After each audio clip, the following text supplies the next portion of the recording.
వైఎస్ఆర్ ఎవరు ఉన్నప్పుడు వచ్చినట్టున్నారేమయ్యా? ఎన్టీ రామారావు ఉన్నప్పుడు. ఎన్టీ రామారావు కరెక్ట్. అప్పట్లో 2 రూపాయలు బియ్యం ఇచ్చేవాడు. అవునవును. వైఎస్ఆర్ తినేవాళ్ళు కాదు, మందులు వేసి పంపిస్తారు. అవునవును.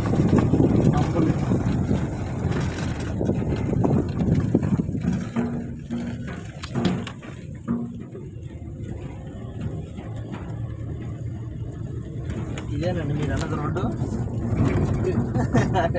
కొద్ది దూరం అన్నారు.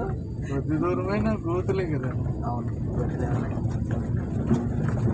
థియేటర్లు తిరగటం వల్ల దూరం నడిచి వచ్చారా ప్రభులాగా.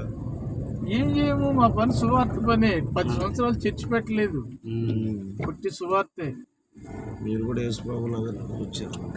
ప్రభులాగా మనం ఎక్కడ తిరుగుతాము? ఏదో ప్రభు కృపానుగ్రహించారు అంతే. వారి కూడా ఇప్పుడే ఎట్టుంటే